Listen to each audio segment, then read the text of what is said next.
नमस्कार, बहुत स्वागत है आप सभी का। मैं हूं आपके साथ अस्मिता दुबे और इस स्पेशल बुलेटिन में बात करेंगे बदलते मौसम के एंटी रेबीज इंजेक्शन भी बेअसर। जी हां, मध्य प्रदेश में स्ट्रीट डॉग्स का टेरर लगातार बढ़ता जा रहा है।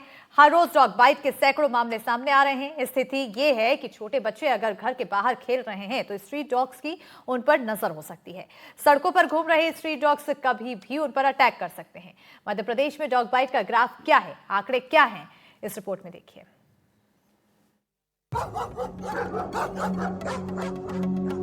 मध्य प्रदेश में शहर शहर आवारा कुत्तों का आतंक फैला है। सिवनी, खरगोन, शिवपुरी, इंदौर, शाजापुर, मंदसौर, शहर अलग अलग, नाम अलग अलग, लोकेशन अलग अलग, लेकिन तस्वीरें अमूमन एक जैसी हैं। हर जगह आवारा कुत्ते सड़कों पर जान के दुश्मन बने फिर रहे हैं। मध्य प्रदेश में घर से बाहर निकलना कितना जोखिम भरा है, इन तस्वीरों के जरिए समझिए। खासकर तब जब आपके घर में छोटा बच्चा हो। ऐसे में हर वक्त हर पल अलर्ट रहने की जरूरत है, क्योंकि बाहर सड़कों पर कभी भी आवारा कुत्ते आप पर या आपके बच्चों पर अटैक कर सकते हैं। अब राजगढ़ में कुत्तों के झुंड ने मासूम पर हमला कर दिया। कुत्तों के झुंड ने मासूम को घसीटा और उसे बुरी तरह जख्मी कर दिया। गंभीर हालत में मासूम बच्ची को शाजापुर रेफर किया गया है। बताया जा रहा है कि 1.5 साल की बच्ची अपनी नानी के घर के बाहर खेल रही थी, तभी आवारा कुत्तों ने बच्ची पर अटैक कर दिया। बैतूल में भी डॉग बाइट की घटनाओं में चिंताजनक बढ़ोतरी दर्ज की गई है। जनवरी महीने में अचानक डॉग बाइट के बढ़े मामलों ने स्वास्थ्य विभाग के डॉक्टरों को भी हैरान कर दिया है। जिला अस्पताल में सामान्य दिनों में औसतन 250 से 350 लोग डॉग बाइट का शिकार होकर इलाज के लिए पहुंचते हैं, लेकिन केवल जनवरी महीने में ही इस बार अब तक 311 पीड़ितों ने अस्पताल में उपचार कराया है। यहाँ स्ट्रे डॉग्स की वजह से बच्चों का घरों से बाहर निकलना मुश्किल हो गया है। सर 8 से 10 बच्चों को कुत्ते काट चुके हैं पिछले महीने भर में, और इसके लिए हम गंज थाने में सूचना दे चुके हैं, नगर पालिका में सूचना दे चुके हैं। 4-6 दिन पहले भी आवेदन दिए थे, आज भी 9:30 बजे 10 बजे करीब सूचना दी है। और काफी बच्चे छोटे छोटे इसमें परेशान हैं, जिनमें एक ये मासूम बच्ची अभी मैं दिखा रहा हूँ आपको, इस बच्ची को भी काटा है। इससे पहले भी छोटे बच्चे को काटे हैं, और सभी बच्चे स्कूल जाते हैं जो काफी डरे और सहमे है, जिससे स्कूल जाने में दिक्कत हो रही है। खुला रखते हैं लोग? हाँ बिल्कुल खुला रखते हैं। कुत्ते पालने का शौक है लोगों को, लेकिन उनको बांध के नहीं रखते हैं, बेल्ट नहीं लगाते हैं और घर में नहीं रखते, खुला छोड़ा है। गली में वो बच्चों पे अटैक कर रहे हैं। मध्य प्रदेश में 10 लाख से ज्यादा स्ट्रीट डॉग्स हैं। अकेले इंदौर, भोपाल, उज्जैन, ग्वालियर और जबलपुर में ही इनकी संख्या 6 लाख से ज्यादा है। मध्य प्रदेश में अगर डॉग बाइट के मामलों की बात करें तो शहरवार आंकड़ा कुछ इस प्रकार है। 2024 में इंदौर में डॉग बाइट के 58,508 केस सामने आए। इसी तरह ग्वालियर में 25,065, उज्जैन में 19,949, भोपाल में 19,285, जबलपुर में 18,176 और रतलाम में 13,444 मामले सामने आए। आवारा कुत्तों से जुड़ा मामला सुप्रीम कोर्ट भी पहुंच गया है, क्योंकि ये समस्या सिर्फ मध्य प्रदेश की नहीं है, बल्कि पूरे देश में डॉग बाइट का ग्राफ लगातार बढ़ता जा रहा है। मध्य प्रदेश के संदर्भ में अगर देखें तो पिछले 6 सालों में डॉग बाइट के रिकॉर्ड मामले सामने आए हैं। 2019 में 2,49,270 मामले आए, 2020 में 1,76,347, 2021 में 64,827 मामले, 2022 में 56,042 मामले, 2023 में 1,13,499 मामले और 2024 में 1,42,948 डॉग बाइट के केस सामने आए।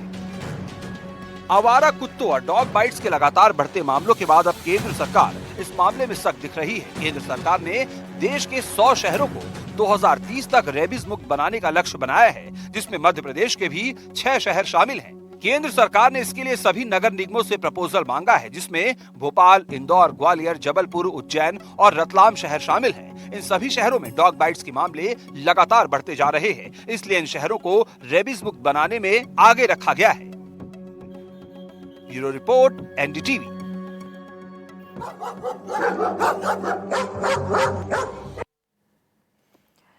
तो लगातार मध्य प्रदेश में बढ़ते स्ट्रीट डॉग्स का टेरर, तो वहीं इसके बीच एंटी रेबीज इंजेक्शन लगने के बाद एक 6 साल के मासूम के साथ जो हुआ उसे सुनकर आप भी चौंक जाएंगे। जय आरोग्य अस्पताल में 5 दिन में रेबीज से 3 मरीजों की मौत हो चुकी है और इनमें सबसे चौंकाने वाला मामला दतिया जिले से सामने आया है। यहाँ 6 साल के मासूम हंस प्रजापति को डॉग बाइट के बाद एंटी रेबीज वैक्सीन की 3 डोज लगी।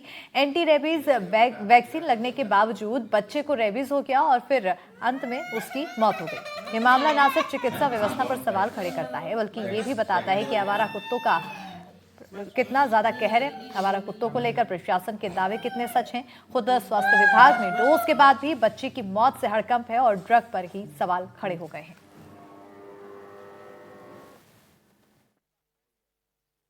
पहली बार सुनने में आ रहा है कि रेबीज के इंजेक्शन लगने वाली किसी की डेथ हुई है।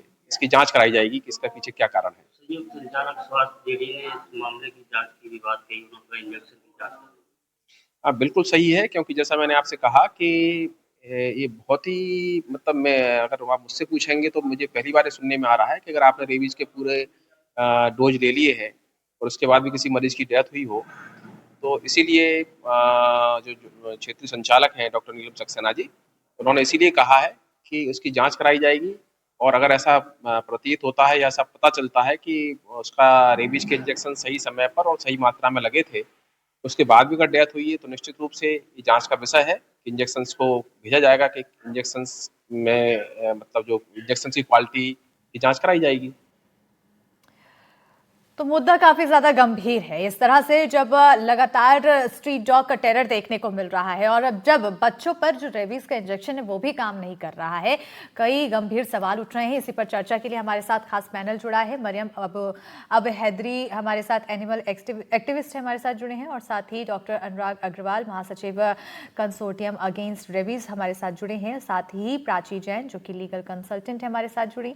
डॉक्टर निशांत रायजादा भी हमारे साथ जुड़े हैं, मेडिकल एक्सपर्ट हैं। और हमारे सहयोगी देव श्रीमाली ग्वालियर से सहयोगी जुड़े हुए हैं। सबसे पहले देव श्रीमाली जी आपकी ओर आना चाहूंगी और सभी मेहमानों का स्वागत करना चाहूंगी हमारे खास कार्यक्रम में। देव श्रीमाली जी, ग्वालियर से जो मामला सामने आया है काफी चौंका रहा है और साथ ही साथ सवाल ये भी बन रहा है कि लगातार सैकड़ों स्ट्रीट डॉग्स के जो मामले हैं, जो लगातार डॉग बाइट के मामले बढ़ रहे हैं, क्या ये सिर्फ एक स्थानीय मुद्दा है या फिर सिस्टम फेल्योर?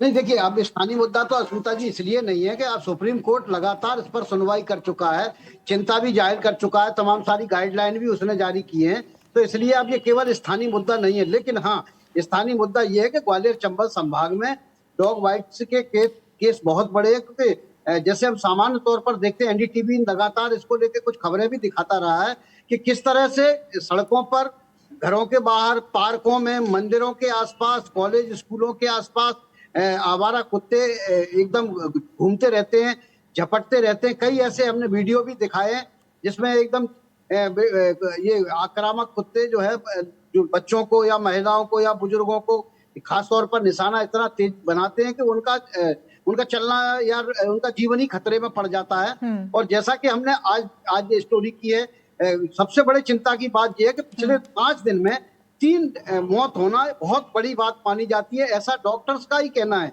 ये मैं नहीं कह रहा, जो यहाँ ज्वाइंट डायरेक्टर हेल्थ हैं वो उनका कहना है, या जीएच जो सबसे बड़ा मेडिकल कॉलेज है उसका कहना है कि ये बड़ी बात है। और उसमें जो सबसे चौंकाने वाली बात अस्मिता जी ये है कि उसमें 3 डोज लगने के बाद एक बच्चे में रेबीज के लक्षण आए। तो ये सवाल पैदा हो गया कि क्या जो टीका लगाए जा रहे हैं वो टीका बेअसर हो रहे हैं, या उनका गुणवत्ता में कोई कमी है, या फिर टीका लगाने के पहले उसका जो आकलन किया जाता है, उसके पहले घाव के आसपास जो सफाई करना होती है, अंदर जहां रेबीज डेवलप हो सकता है उन जगह पर भी कोई इंजेक्शन लगाना पड़ता है, कहाँ चूक हुई है, ये बड़ा चिंता का विषय है। हालांकि प्रशासन लगा हुआ है और दावा कर रहा है कि हम लगातार जो है अब इस मामले की जांच करेंगे, हर स्तर पर जांच करेंगे। उन्होंने ये भी कहा है कि जो डोज है उसका सैंपल भी हम लेबोरेटरी में भेजेंगे। लेकिन वाकई में ये बहुत चिंता की बात है, क्योंकि एंटी रेबीज डोज के अलावा किसी व्यक्ति के सामने और कोई चारा ही नहीं होता, और अगर वो गुणवत्ता उसकी प्रॉपर नहीं है तो लोगों की चिंता बढ़ना स्वाभाविक है। बिल्कुल, लोगों की चिंता बढ़ना स्वाभाविक है। और जिस तरह से मामले सामने आ रहे हैं, मरियम जी, सबसे बड़ा सवाल मेरा आप ही से है कि क्या डॉग बाइट के जो मामले लगातार बढ़ते जा रहे हैं, क्या इसे आप एक गंभीर समस्या मानती हैं? बिल्कुल डॉग बाइट बढ़ने का वो गंभीर समस्या है, पर उससे भी बड़ा समस्या ये है कि हमारी सरकार फेल हो गई है। सरकार के डिपार्टमेंट्स, हेल्थ डिपार्टमेंट्स फेल हो रहे हैं, हमारा सुप्रीम कोर्ट फेल हो रहा है, सब कुछ फेल हो रहा है, हमारे नगर निगम फेल हो रहे हैं। Only the NGOs who are working day and night, NGOs और फीडर्स जो काम कर रहे हैं वो ही सही काम कर रहे हैं। हमारे जो सरकार है, मध्य प्रदेश का सरकार है, हाई कोर्ट ने भी उनको बुलाया है। इन 2023 there was a case 21831 जहां डॉगिटाइजेशन ने भी इतना काम किया है, सुप्रीम कोर्ट तक पहुंच गए हैं। एक वंदना जैन जी है जो मध्य प्रदेश में काम करती है, she is gone to supreme court and is been an impleader in person, intervener in person. तो मतलब हमारा सरकार कर क्या रहा है? हम तो चाहते हैं, हम तो रेबीज का एंटी रेबीज वैक्सीनेशन का सजेशन देते हैं, अगर वो ही फेल हो रहा है तो ये डॉग्स का तो फॉल्ट नहीं है ना, या ये भी हम डॉग्स के ऊपर रखेंगे या फीडर के ऊपर रखेंगे कि ये इनका फॉल्ट है। एंटी रेबीज वैक्सीनेशन कौन प्रोवाइड कर रहा है, कहां से आ रहे हैं, कौन बना रहा है, और सही ढंग से लग रहा है, नहीं लग रहा है, अवेयरनेस हो रहा है पब्लिक में। अगर ये सोचे हमने अवेयरनेस भी कर दिया, NGOs ने वो भी कर दिया, लेकिन अगर सरकार नहीं, सरकार ही फेल हो रही है, हमारी anti rabies vaccination is failed, then हम कहाँ जाएंगे? कुत्ते हमको भी काटेंगे ना, हम भी रेस्क्यूअर्स है, हम जब डॉग को हैंडल करते हैं हमको भी एंटी रेबीज वैक्सीनेशन लेना पड़ता है। तो अगर हम इन एंटी रेबीज वैक्सीनेशन को ट्रस्ट ही नहीं कर पाएंगे, इनकी क्वालिटी को ट्रस्ट नहीं कर पाएंगे, तो कोई सेफ नहीं। ये डॉग का फॉल्ट नहीं है, वो बेचारा डॉग, अगर उसको नगर निगम ने प्रॉपर्ली एंटी वैक्सीनेशन दिया था, एंटी रेबीज वैक्सीनेशन दिया होता, तो वो डॉग को रेबीज ना होता, ना वो डॉग किसी को काटता। तो गलती कहाँ है? गलती सरकार की है, 100% सरकार की। सरकार की गलती यहाँ पर बताई जा रही है। डॉक्टर अनुराग जी हमारे साथ जुड़े हुए हैं। सर, क्योंकि एक बच्चे को रेबीज का इंजेक्शन लगाया गया, रेबीज के इंजेक्शन के 3 डोज के बाद भी उस बच्चे की मौत हो जाती है। गंभीर सवाल उठ रहे हैं। सबसे पहला सवाल ये है कि आखिर क्या वजह हो सकती है। दूसरा सवाल, क्या इसे मेडिकल सिस्टम का फेलियर या फिर किसी तरह की खामी माना जाए? सवाल खड़े हो रहे हैं मेडिकल सिस्टम पर अब। हाँ, नमस्कार। तो सबसे पहले तो मैं ये कहना चाहूंगा कि जो हमारी मैडम बोल रही है, dog lover madam, I totally disagree with her. हर बात सरकार पे थोपना ये बिल्कुल गलत है। आप सड़क पे कचरा फेंकेंगे, सरकार कचरा नहीं उठाती है। आप सड़क पे कुत्ते को खाना खिलाएंगे, सरकार आके टीका नहीं लगाती है। अगर आप खाना खिला सकते हैं तो आप टीके क्यों नहीं लगा सकते कुत्तों को? तो हमें है ना आगे बढ़ के कुछ करना होगा। चलिए, दूसरी बात आपने जो बोला कि क्या टीके लगने के बाद भी रेबीज हो सकता है? हाँ, बिल्कुल हो सकता है। देखिए, टीका जो होता है वो 7 दिन के बाद प्रोटेक्शन, बचाव की जो एंटीबॉडीज होती है वो बनाता है। शुरू के 7 से 10 दिन आपको घाव के अंदर इंजेक्शन लगाना होता है, जिसको हम इम्यूनोग्लोबुलिन बोलते हैं। लेकिन कई मामलों में ऐसा देखा गया है कि इम्यूनोग्लोबुलिन लगने के बावजूद रेबीज हो जाता है। उसके भी कई कारण हैं। एक कारण हो सकता है कि घाव बहुत गहरा था और वायरस बिल्कुल डीप घाव के अंदर डिपॉजिट हुआ, सीधे नर्व एंडिंग पे बाइंड हुआ और रेबीज हो गया। दूसरा कारण हो सकता है कुछ घाव बच गए हो जिनमें वुंड इन्फिल्ट्रेशन, यानी कि घाव में जो टीका लगना है, सपोज आपको 4 जगह कुत्ता काटा है तो आपने 3 जगह तो इम्यूनोग्लोबुलिन लगा दिया, 1 जगह छोड़ दिया, तो वो जगह अगर छूट गई किसी भी कारण से तो आपका फिर वहां पर रेबीज होने की संभावना हो जाती है। तो ये कहना कि मेडिकल सिस्टम का फेलियर है ये गलत है। ये कहना दवाई का फेलियर है ये गलत है। कोई भी बीमारी 100% ना तो बचा सकती है, कोई भी दवाई किसी बीमारी से 100% नहीं बचा सकती। ठीक है, सो हमें ये समझना होगा कि कुत्ते के काटने के बाद टीका लगना चाहिए, बिल्कुल लगना चाहिए। घाव में इंजेक्शन लगना चाहिए, उससे पहले घाव को साबुन और पानी से धोना चाहिए। ये सब करना चाहिए। इससे आपके 99% से ज्यादा केसेस प्रिवेंट हो जाएंगे, बट 1% केस को कोई नहीं रोक सकता। अब दूसरी बात आती है कि और क्या तरीके हैं हमारे पास। Definitely dog vaccination is important, जो कि होना चाहिए, और उसके लिए हम सबको मिलकर आगे बढ़ना होगा और कुछ करना होगा। और इस सड़क के ऊपर जो हर जगह कुत्ते को खाना खिलाया जाता है ये सोच करके कि अब हमारे आगे के पाप धुल गए, जो भी हमने पीछे पाप किए वो सब धुल गए, ये सब गलत है। हमें प्रॉपर तरीके से डॉग फीडिंग एरियाज बना करके और वहां पर डॉग्स को फीड कराना है, उनको इम्यूनाइज करना है, उनको न्यूटर करना है। तो जो पर्सन डॉग फीडिंग करना चाहता है उसको बाकी सब भी तो करना होगा, या खाली डॉग फीडिंग करके कहेगा मैंने तो पुण्य कमा लिया, अब बाकी सरकार जाने, जिसको कुत्ता काटे वो जाने। तो ये अप्रोच एकदम गलत है।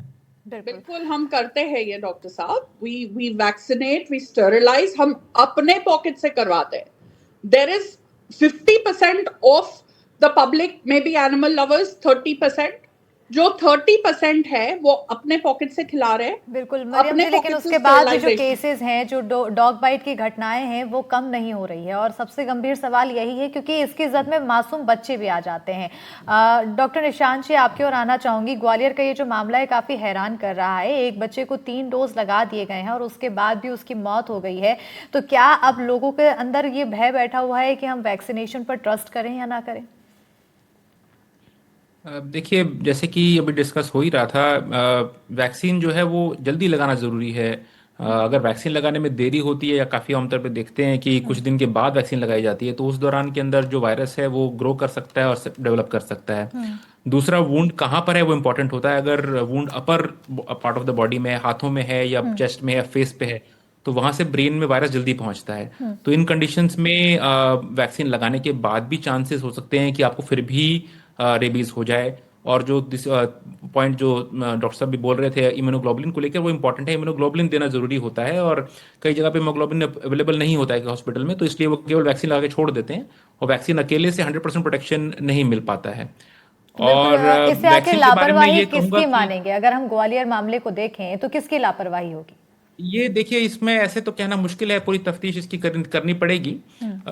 एक बात ये भी है कि वैक्सीन बनाने वाली जो कंपनीज है वो सभी काफी नामी कंपनीज हैं। ये बहुत ही कम कंपनीज को लाइसेंस मिलता है, तो क्वालिटी में कॉम्प्रोमाइज होने के चांसेस तो बहुत ही कम हैं। लेकिन हाँ, वैक्सीन को प्रॉपर्ली ट्रांसपोर्ट करना जाना चाहिए। वैक्सीन को टेम्परेचर पे स्टोर किया जाता है। अगर वैक्सीन ट्रांसपोर्ट के दौरान उसका टेम्परेचर मेंटेन नहीं किया गया या मान लीजिए गलती से फ्रीज कर दिया आपने उसको, तो उससे उसकी इफेक्टिवनेस कम हो सकती है। तो ऐसा भी हो सकता है कि वैक्सीन को जहां तक पहुंचाया गया वहां तक पहुंचाने में जो ट्रांसपोर्ट हुआ वो प्रॉपर नहीं था, इसकी वजह से वैक्सीन की एफिकेसी कम हो गई, या फिर वैक्सीन देर से लगाई गई या इम्यूनोग्लोबुलिन नहीं दिया गया, या फिर उसमें सब कुछ किया गया उसके बाद भी, क्योंकि 100% प्रोटेक्शन नहीं मिलता है, 1% फिर भी रिस्क रहता ही है।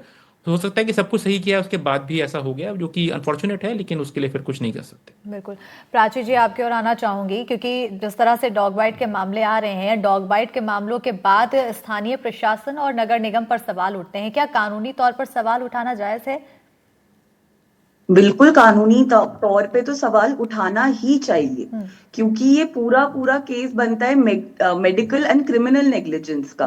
क्या हमने मेडिकली जो प्रोसीजर है, जैसे दोनों डॉक्टर्स ने हमारे साथ शेयर करा है, जो प्रोसीजर है, क्या वो medical, there is a legal care which the hospital is bound by, क्या वो केयर दी गई है अपने पेशेंट को, वो जानना बहुत जरूरी है।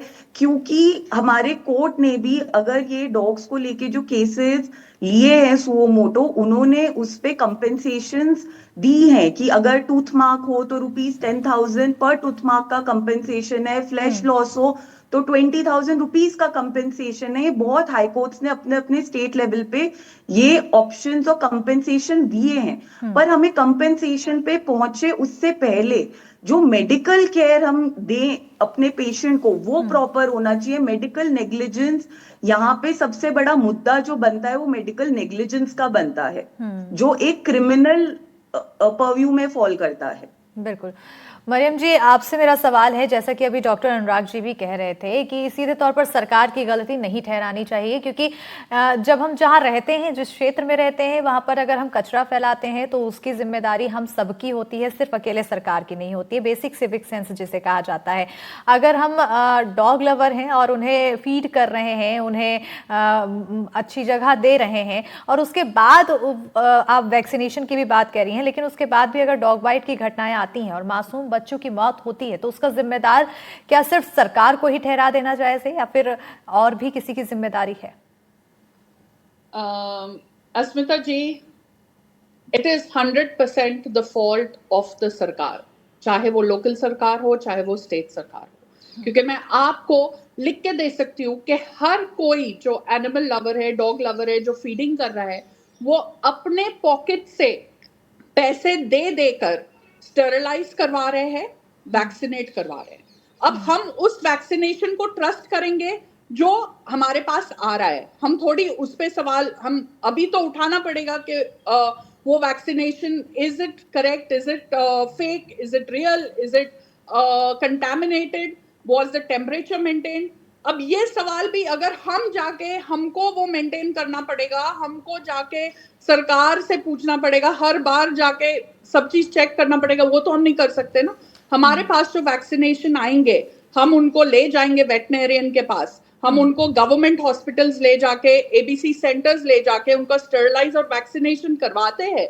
तो अब हम कैसे फॉलो अप करें कि वो वैक्सीनेशन कंटामिनेटेड है कि नहीं। हम उनको फीडिंग स्पॉट्स भी मांग रहे हैं, हम RWA से फीडिंग स्पॉट्स मांग रहे हैं। सुप्रीम कोर्ट ने भी कहा है कि फीडिंग स्पॉट्स होने चाहिए, पर किस शहर में अभी तक फीडिंग स्पॉट्स बने हैं ये मुझे बताइए, एक भी फीडिंग स्पॉट बना हो तो।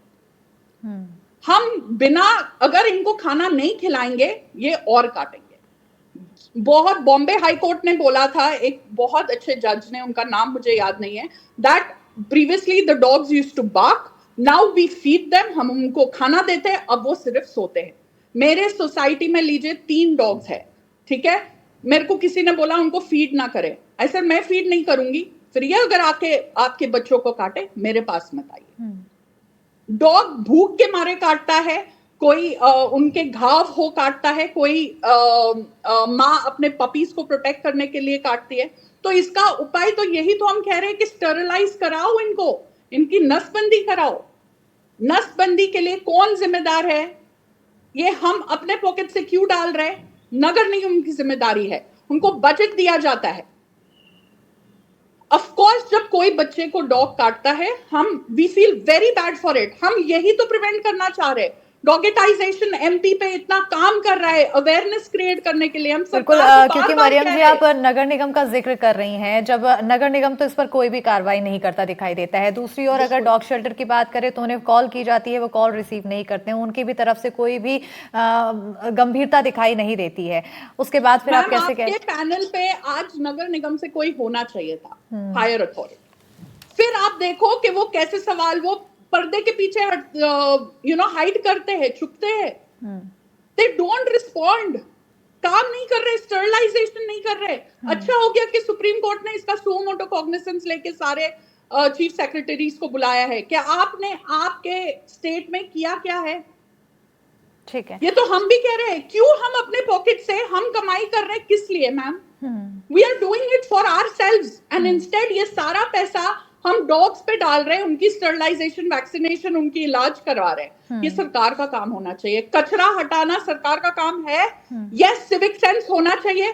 हम डॉग लवर्स में सिविक सेंस है ma'am. We are taking care of every dog that we feed. ठीक है, अनुराग जी मैं आपकी ओर आना चाहूंगी। एक बेसिक प्रक्रिया, जब रेबीज इंजेक्शन लगता है या फिर कोई भी डॉग बाइट, किसी को भी डॉग बाइट करता है, तो उसके बाद सबसे पहले क्या कुछ होनी चाहिए? तो जब भी डॉग बाइट होता है तो हम सबको उस घाव को साबुन और पानी से धोना चाहिए।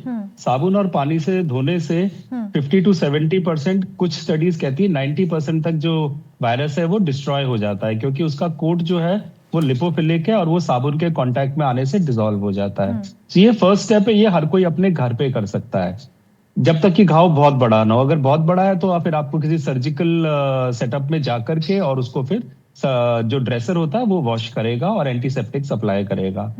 नेक्स्ट स्टेप है, जो आपका घाव है उसके अंदर घाव में इन्फिल्ट्रेशन करना होता है, तो उसके लिए एंटीबॉडीज अवेलेबल है मार्केट में भी और गवर्नमेंट सेटअप्स में भी। दिल्ली की मैं आपको गारंटी दे सकता हूँ कि अराउंड 40 अस्पताल गवर्नमेंट हॉस्पिटल्स के अंदर free of cost round the clock available है। तो वो एंटीबॉडीज वुंड में इन्फिल्ट्रेट की जाती है। तो मान लीजिए आपको जब कुत्ता काटता है तो 4-5 जगह घाव होते हैं, बिल्कुल, उसके मल्टीपल टीथ होते हैं, तो जगह जगह घाव होते हैं। तो आपको सारे घाव को अच्छे से इन्फिल्ट्रेट करना है, कोई भी घाव छोड़ना नहीं है। कितना समय इसमें लगना चाहिए, कितने ड्यूरेशन में ये सब कुछ करना चाहिए? भी मोनोक्लोनल एंटीबॉडीज अवेलेबल हैं, तो ये एंटीबॉडीज से इन्फिल्ट्रेट करके और आप उसके बाद एंटी रेबीज वैक्सीन लगाते हैं। एंड आप मेरी बात मानेंगे, anti rabies vaccine and monoclonal antibodies और एक्सट्रीमली गुड क्वालिटी, क्योंकि मैंने मल्टीपल स्टडीज का कंडक्ट किए, मेरे मल्टीपल पब्लिकेशंस हैं जिसमें हम एंटीबॉडी टाइटर्स ह्यूमंस में टेस्ट करते हैं and we have got nearly 100% results. That shows that the plants and the manufacturing process and the vaccine cold storage is excellent. उसके अलावा जो वैक्सीन है, रेबीज वैक्सीन बड़ा हार्डी स्ट्रॉन्ग वैक्सीन है, तो ये जल्दी से टेम्परेचर वेरिएशन से खराब नहीं होता। जैसे टेटनस वैक्सीन एक बहुत हार्डी वैक्सीन है, ऐसे रेबीज वैक्सीन भी बहुत ही स्ट्रॉन्ग वैक्सीन है, जल्दी से डैमेज नहीं होता। तो हमें वैक्सीन की गुणवत्ता पे ज्यादा सवाल नहीं उठाना चाहिए। बाकी जो मैंने आपको पहले भी कहा कि जैसे डॉक्टर साहब ने भी बोला कि अगर आपके चेहरे पे काटता है कुत्ता या फिंगर टिप्स पे काटता है, जो हाईली इनर्वेटेड एरियाज हैं और घाव अगर गहरे होते हैं, तो उसके अंदर वायरस का पेनिट्रेशन ज्यादा होता है और वो नर्व एंडिंग को अगर बाइंड कर गया इम्यूनोग्लोबुलिन मिलने से पहले, फिर उस मरीज को कोई नहीं बचा सकता, वो सीधे ब्रेन में जाता है धीरे-धीरे। बिल्कुल प्राची, बिल्कुल समय के अभाव है मेरे पास, मैं प्राची जी आपके पास आना चाहूंगी। एक बहुत ही महत्वपूर्ण सवाल, अगर प्रशासन समय पर नसबंदी नहीं कराता है तो इसके पीछे क्या इसे लापरवाही की श्रेणी में रखा जाएगा? जिम्मेदार कौन होगा इसके लिए और क्या कुछ कार्रवाई की जा सकती है? अगर टाइम से जो अब रूलिंग आ गई है सुप्रीम कोर्ट की, उन्होंने बता दिया है कि स्टेट्स को क्या क्या चीजें फॉलो करनी है, उनको अपने पर्टिकुलर एरियाज का क्या ध्यान रखना चाहिए, बट अनफॉर्चुनेटली ये इंसिडेंट हो गया है। तो इसके लिए मैं यही बता सकती हूँ कि आप FIR भी करा सकते हैं, आप क्रिमिनली चीज में अप्रोच कर सकते हैं, आप मेडिकल बोर्ड की इंक्वायरी मांग सकते हैं, आप हाई कोर्ट में एक रिट फाइल कर सकते हैं, आप कंपेंसेशन का क्लेम कर सकते हैं। जैसे ही मैंने आपको बताया, अब पर टूथ मार्क बहुत सारे स्टेट हाई कोर्ट्स ने ये चीज निकाल दी है कि पर टूथ मार्क पे भी कंपेंसेशन हो रहा है, फ्लैश के लॉस पे कंपेंसेशन हो रहा है, और आप कंज्यूमर कोर्ट भी जा सकते हैं। बिल्कुल, तो आपके पास ये सिविल और क्रिमिनल ऑप्शंस अवेलेबल हैं। बिल्कुल बिल्कुल। डॉक्टर निशांत आपके पास आना चाहूंगी। एक बहुत ही जरूरी सवाल कि आखिर जो रेबीज है वो बच्चों और बुजुर्गों पर सबसे ज्यादा असर पड़ता है?